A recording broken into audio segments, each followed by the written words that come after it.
Lepas tu dah pergi pusing Shah Alam semua. Aku Faham, pergi faham. Alam Central semua. Aku pantai.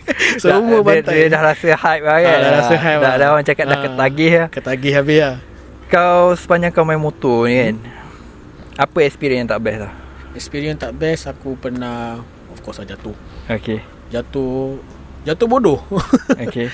Jatuh bodoh sebab pasir. Alright. Benda tak bodoh nampak. lah. Benda tak nampak. Faham, Memang jatuh bodoh lah. Memang corner tu kena pasir jatuh bodoh.